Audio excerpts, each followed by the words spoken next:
2022 সালে কাতারের লুসাইল স্টেডিয়ামে ফ্রান্সকে হারিয়ে দীর্ঘ ৩৬ বছরের ফুটবল বিশ্বকাপ খরা কাটিয়েছিল আর্জেন্টিনা।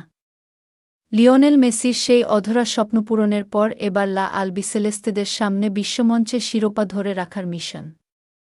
2026 সালে যুক্তরাষ্ট্র, কানাডা ও মেক্সিকোর মাটিতে অনুষ্ঠেয় বিশ্বকাপের জন্য ইতোমধ্যেই দক্ষিণ আমেরিকা অঞ্চল থেকে দাপটের সাথে টিকিট কেটেছে লিওনেল স্কালোনির দল।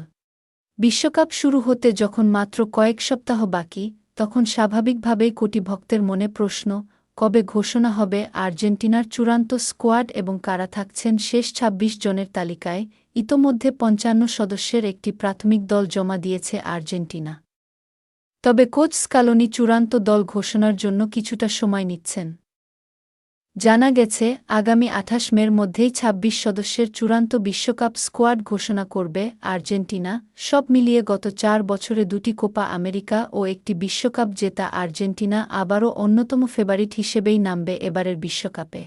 অ্যানহেল ডি মারিয়ার অবসর এবং কিছু চোটের ধাক্কা সত্ত্বেও বর্তমান দলটিকে বিশ্বের অন্যতম ভারসাম্যপূর্ণ ও শক্তিশালী দল হিসেবে বিবেচনা করা হচ্ছে, কারণ দলটিতে এখনও আছেন Lionel Messi, Julian Alvarez, Lautaro Martinez, Enzo Fernandez, Mac অ্যালিস্টারদের মতো তারকারা।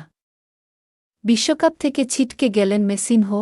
আর্জেন্টিনার গোলবারের নিচে প্রথম পছন্দ হিসেবে থাকছেন অ্যাস্টন ভিলার হয়ে সম্প্রতি ইউরোপা লিগ জেতা এমিলিয়ানো মার্টিনেজ। বড় ম্যাচে তার সেভ করার ক্ষমতা ও টাইব্রেকারের মনস্তাত্ত্বিক লড়াই আর্জেন্টিনার অন্যতম বড়। তার ব্যাকআপ হিসেবে থাকছেন মার্সেইয়ের জেরোনিমো রুল্লি। এছাড়া অ্যাটলেটিকো মাদ্রিদের হুয়ান মুসো ও ক্রিস্টাল প্যালেসের ওয়াল্টার বেনিতেজও আর্জেন্টিনা দলে জায়গার জন্য লড়াইয়ে আছেন।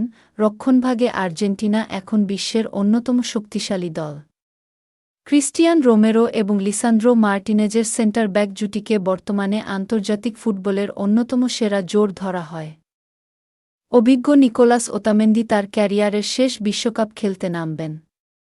ফুলব্যাক পজিশনে নাহুয়েল মোলিনা ও নিকোলাস তালিয়াফিকো থাকছেন প্রথম পছন্দে।